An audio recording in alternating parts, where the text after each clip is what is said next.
let's talk about it from the big win in terms of what happened in 2013. In 2013, we got news that the Atlanta Braves were coming. I was part of that deal that helped to structure the financing, and I'm going to talk about that a little bit. But first, I'm going to show you the pretty pictures. The Braves announced that they were leaving downtown Atlanta, going to move 10 miles up the road into a different market. That was a market that my particular district I was running at that time. We were investing in infrastructure, transportation, mobility, placemaking, and so forth. And the Braves announced that they were moving into this area, and they were going to develop a 60-acre, what was then at the time an undeveloped parcel of land. It was essentially greenfield because it had some utilities going through it that were pretty expensive to move. 60 acres, mixed use, restaurants, hotel, office, green space, all of this anchored by a stadium. And another presentation for another day is why the Braves made this move and what it has since done to the business of sports. And just to encapsulate that, over the past decade, all sports teams now, and they call themselves sports properties, but sports properties from the professional level to the minor league to college level are now all adding commercial real estate as an asset class in order to diversify traditional revenue streams. So what the Braves have done has sent a seismic shift through the business of sports. But again, another presentation for another day. Another beautiful rendering at that time was to show you what was then called SunTrust Park, now we call it Truist Park, how the stadium was going to be the anchor for all of the mixed-use development coming around it. Nighttime shot, and you could see the buildings, the activity, what the stadium looks like, or what it was projected to look like at that time in the artist renderings. But let's talk a little bit about the financing of all of that, because that's really what folks are most interested in.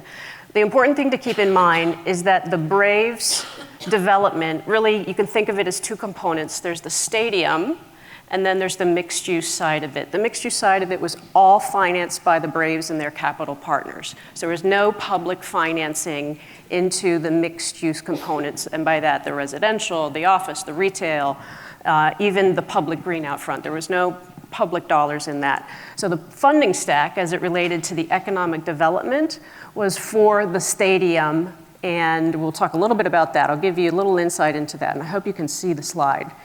But the big picture is that out of a $672 million stadium, 55% of that cost was borne by the team and their capital partners. The balance of that, or 45%, was borne by the local community. Of the 55% of the Braves, they put $280 million into it up front, and then over a 30-year period are contributing about $6.1 million a year annually. They get that through their tenant rents, through naming rights, of course, Truist Park, parking revenue, and advertising revenue. On the local side, and when I say local, it's primarily the county, but also my organization at the time fronted some dollars. The county put in $14 million into some transportation infrastructure. My organization just happened to have cash on hand to the tune of $10 million, which we were able to put into it. I'm going to dive a little bit more into that, but we were able to put money into it because the stadium itself is a public use. It's a public use, and it fell under the Parks and Rec. So because of that, it was Parks and Rec and a public use, we were able to put our public dollars into it. There's also some annual contributions that are coming into it from the local side to the tune of almost $18 million a year, again, over about 30 years. Existing hotel motel tax was reallocated to that. There were 2 special services districts that were placed on top of this area that helped to generate additional revenue. One was on commercial and multifamily properties, not any homeowners' properties. And then a circulator district, and then there was some reallocation of existing county revenue. So altogether, the Braves and the partners were able to put together the funding stack. And again, importantly, none of it was spent on the mixed-use development side of it all. It was stadium. And there were no homeowner property taxes to the millage rate. So that was very, very important. And if you followed it the story during that time, you know that the county did not go out for a referendum. So there was not a vote on this. It was the county that made these decisions at a commission level, and that moved forward. Now, that was very controversial at the time, and it was memories that will stick with me for a long time, but it worked, and this is what it looks like today. So this is not a rendering, this is a photograph that I took. So you can see the folks that come and congregate. This happened to be an important game. I believe this was a post-season game. I can't remember which team the Braves were playing, but you can see the stadium is off on the right, and then we've got a shot of the Village Green area where people congregate. You can see some of the residential developments. We've got, I think it's about 650 units or so. There's hotel, there's retail. This is a shot where, again, right outside the stadium front, what was originally about a 60-acre park has now, or footprint has now expanded to almost 90 acres, 90 plus acres. And they've been able to attract tenants like Comcast and Truist themselves, so they've done just a tremendous job. So I'm gonna flip up some numbers as it relates to some of the economic development wins. These are based on 2022 figures, so it's generally about a decade later after the Braves came in. So we start with tax revenues for the stadium as well as the mixed-use development. In 2022, we're in excess of $38 million. More than $55 million went to the state in sales taxes. More than $25 million went to the county Board of Education. This was very important because it has allowed the county to raise teachers' salaries about 8% a year. So that's been a big win for the community. $500,000 to local nonprofits and schools. This is one of my favorite ones because I deal with these types of metrics, which is, again, at the time, the property that they purchased was a greenfield. There wasn't any existing development on it, and the tax revenue that was throwing off was very, very small because it was only valued at about $5 million for that 60 acres. And then when they came in, put all these amazing development on it, it's now worth, at the time, 2022, $736 million in real estate value. So you can imagine the type of tax that's throwing off. From a team perspective, number one in MLB for the property. By capacity, 94% of game tickets are sold, and that's a metric that MLB uses. 7,500 employees on site, ranging from sports, hospitality, entertainment, retail, and so forth. And my favorite metric, which plays into what I was talking about earlier with the business of sports, what does a mixed-use property do for the team, for the sports property themselves?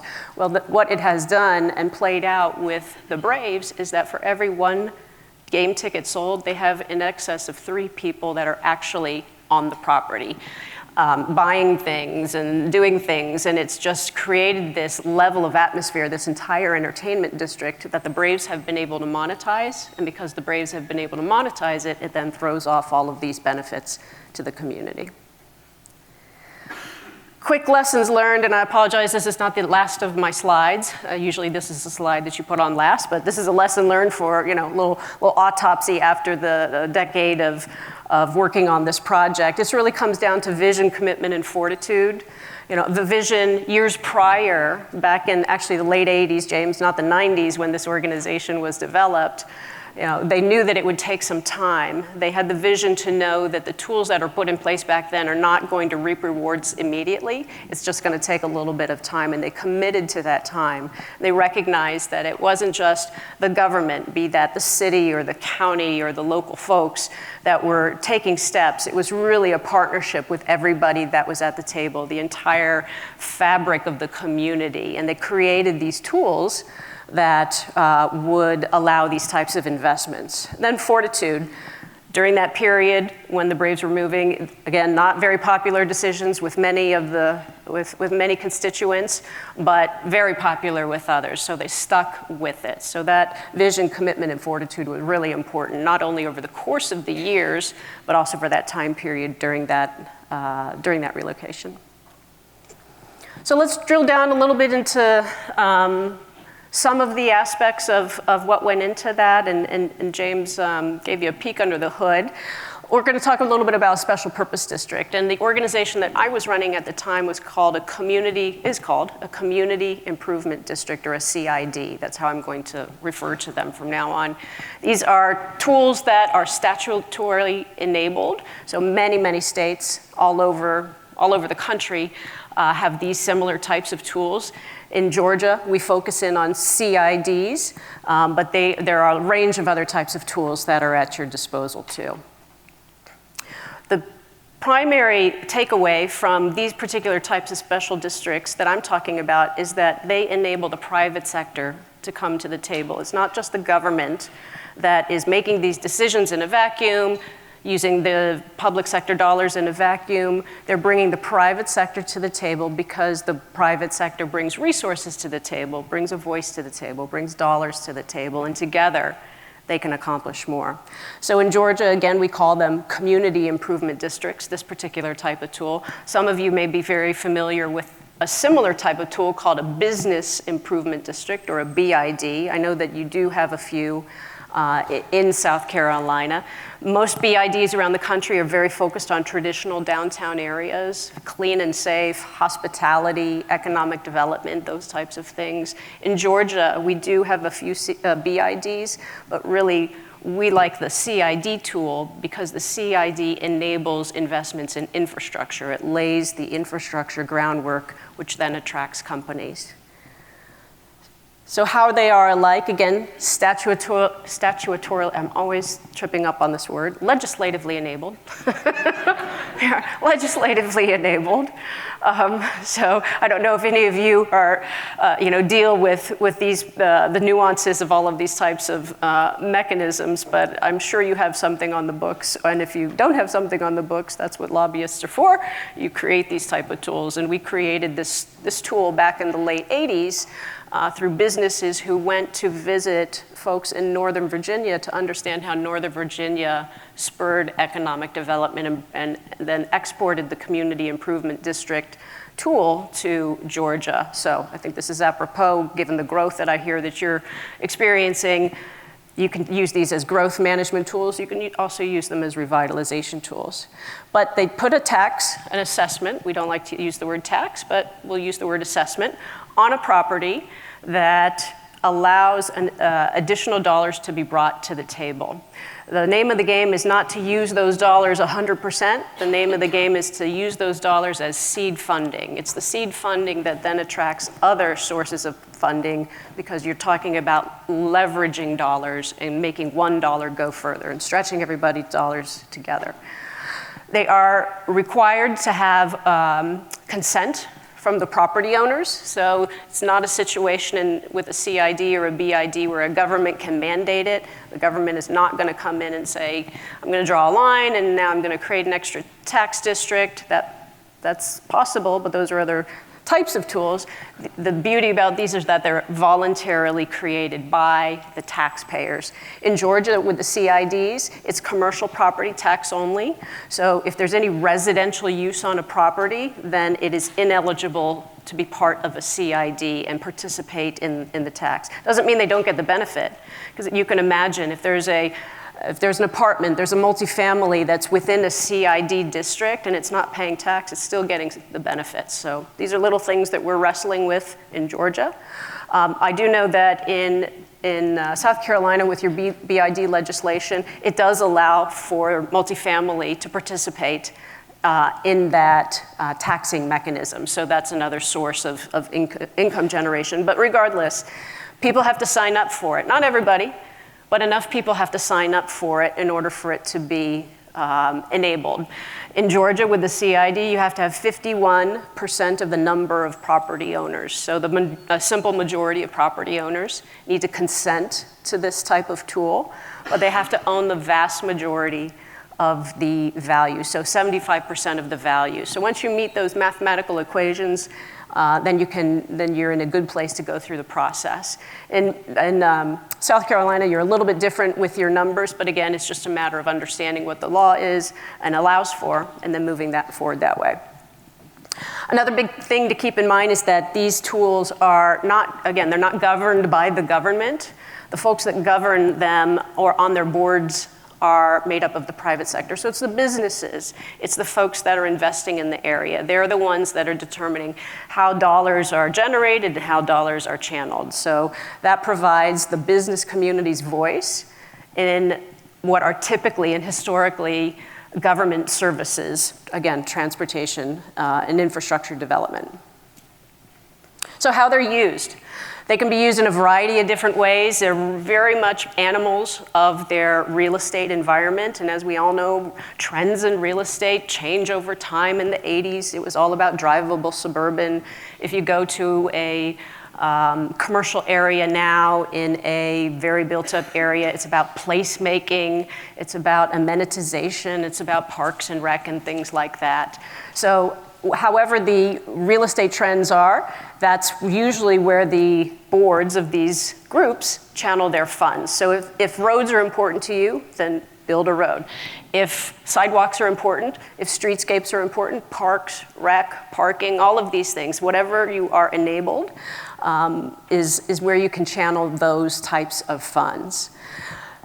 Again, the name of the game is about leveraging the dollars. So if a CID brings $1 to a table, or let's say they might leverage $1 million a year or $500,000 a year based on the seed money that they're bringing through their assessments, you then go to your city, to your county, to your region to apply for grants and other types of funding opportunities that can fund the projects that you're talking about. It's not ever the case where a CID will find a road that's like a $5 million road or a $10 or a $50 million road and be able to handle that with their own.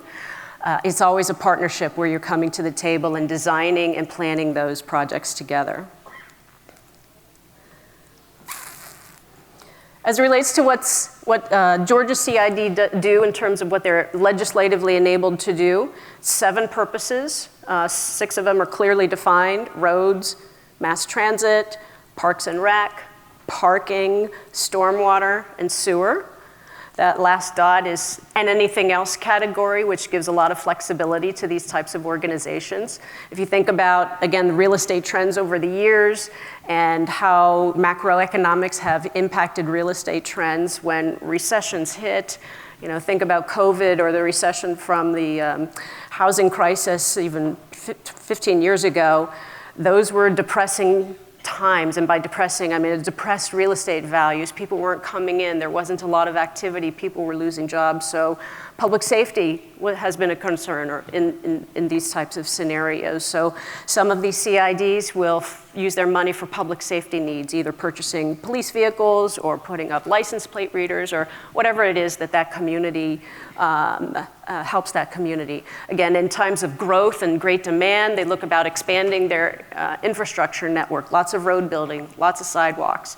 In times of concentrating on amenitization, they've looked at placemaking and streetscaping and beautification and highway landscaping and all sorts of things. So there's a variety of different things that these types of tools can invest in. CIDs being that force multiplier, it's a poor image, and I apologize for that, but if you have one property owner, I'm just going to take you through a couple slides of simple math. Excuse me. If you have one property owner, and that property owner is being assessed on a property and bringing maybe $50,000 to the table or $10,000 to the table, in some cases much lower than that, they're combining their dollars with the other neighbors in the district, so the other property owners in the district. You have inherently just leveraged your money against a pool of people.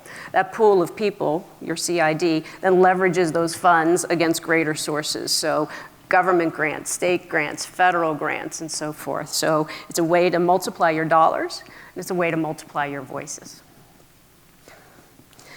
Where do these organizations come in as it relates to infrastructure planning? It's almost always on the front end. So if you are a business owner and you've got or a property owner and you've got $1 million parcel of land and with a building on it, you want to make sure that your parcel is accessible to your workforce, to anybody that's coming into your area. And if you are having a lack of access and could benefit from a road, again, let's use a road as an example, then identifying that type of road, coming up with a plan, coming up with a study, that's really the sweet spot for how many of these CIDs operate. It's on the pre-construction side of things. So let's identify what our need is. Let's spend some money putting the plan together, proving it's a need, taking it to our city, taking it to our county, perhaps even moving forward into the engineering and design. And then when it starts to move down the process, we're able to get additional grants. The city or the public or the county, the public partner can take on the ownership of the project while we are still helping to identify additional funding that could come into it. So as it moves down through the 5 years or so that the infrastructure is being developed, first in, be the angel investor in your infrastructure. That then helps with development. Can I get some water, please? Yeah. I'm dealing with a little head cold all week, so apologies. Okay. Thank you so much. Thank you.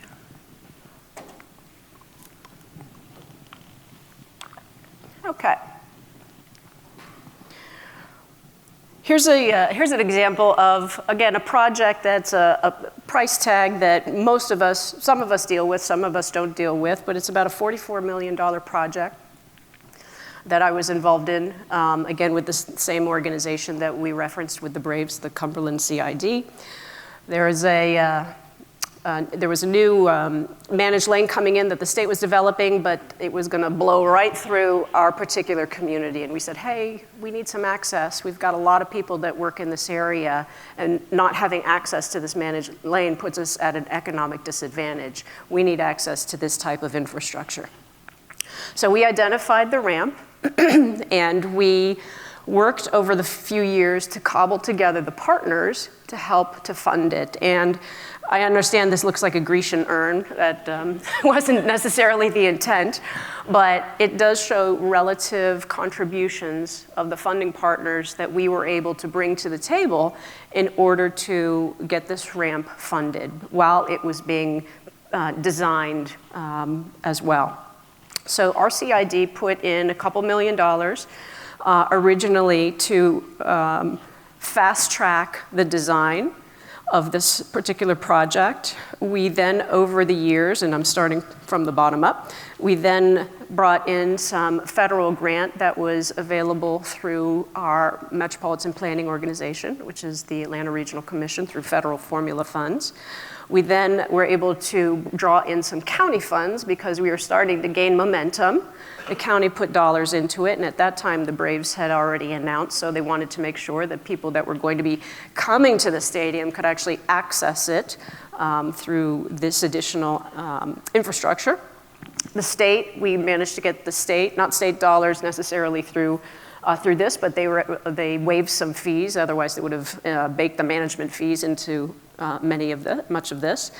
The state we also applied for infrastructure bank grants, Georgia Transportation Infrastructure Bank grants, which were available. And then a federal application was made for discretionary funds, which were infra funds that the feds had available at that time. So altogether, that brought the capital stack for this particular type of project. Again, $44 million, that is one example. There are plenty of examples where it might be $1 million project or a $5 million project. It's just a matter of understanding what the lay of the land is with your partners and showing that you're not simply seeking dollars, but you're bringing money to the table, and that money attracts other money. What the ROI was for our particular owners at that time, out of 190 owners that were part of this community improvement district, we had each owner had brought about, through their CID assessments, about $30,000 a year over a 5-year period. So $150,000, that was just the average for a simple math purposes.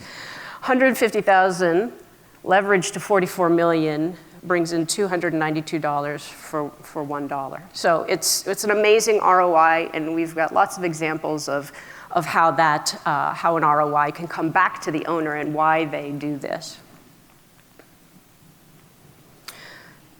The market that we've been talking about, that Northwest Corridor market, again, is office heavy. It now has a little city inside a city. If you consider the Braves Entertainment District as that function, it's seen explosive growth in terms of additional residential. You can imagine when a stadium moves, then every multi-developer, they want to put their apartment unit up because they know that every 20-year-old is going to want to live in the area, and that's exactly what happened. But that's one particular type of market. There's lots of other markets that CIDs help. I'm going to talk a little bit about those. This is another sister market that is also in the central perimeter, what we call central perimeter, if you're familiar with top end of 285. This is the perimeter market, very office heavy. They've done a lot with transportation, infrastructure, and investment. This is their big redevelopment win over the years, which was State Farm, which has that entire campus, and that green space will be future space for more buildings. Industrial centers, there are CIDs that focus on industrial centers. Those might be very compact areas, or they might be even corridors themselves, where the industrial owners of those real estate parcels are interested in their freight and logistics. How do we make sure that we are addressing our freight and logistics, our trucking needs, with the needs of what's happening in the community at large? And it could be through, again, roads and access points like ramps. It could even be beautification. I'm actually always surprised when I hear from a lot of industrial developers that they want to be seen as good shepherds of their districts. They want to make sure that things are looking nicer, so they use the CID as a tool to be good stewards of the community, and I believe that it helps with some of the the relationship building with what can be historic conflicts between residential and industrial areas. But those are ways that those communities use them. General commercial corridors. This is another, we see this trend all over Metro Atlanta now with growth, coming up through the ports, and I know your port similarly, you've got a lot of growth coming up through your corridors. You see a lot of growth along interstates, state routes, could be retail, could be industrial. It's, when I'm thinking corridor, it's more linear instead of outward commercial. It could be a lot of different types, but generally typified as lower rise and desiring also a shepherd of their community that looks out for their needs, isn't really, it may or may not be focused on large infrastructure projects, but it could be focused on other issues that is allowable by their charters. So I'm summing things up now. These are just pictures of some projects that have been seen in Metro Atlanta. I will say that when I started in the CID world, which was back in the 90s, when James and I had our companion offices, I've been in this for a long time. I was running the only CID in the state of Georgia at that time, and now there are 37. So it's definitely taken hold in Metro Atlanta. I recognize Metro Atlanta is an urbanized area, but now we've got communities in other parts of Georgia that are also utilizing these types of tools, Savannah being the latest. They're in every single large commercial office market and concentrated area, certainly in all of our primary ones, and I've addressed a few here. But they're also in some of the more far-flung out places. They have a different shape, they have a different look, they assess different types of dollars, they do different things, and that's all good and fine because one commercial center isn't the same as the next, isn't the same as the next commercial corridor. So they can be tailored to meet needs, but they've been a very effective tool from placemaking to road building to sidewalks to parking lot to clean and safe. Public safety, all sorts of things that we deal with in Georgia, and I'm sure that you deal with here in South Carolina. So with that, I will conclude. And thank you again for everybody for your time.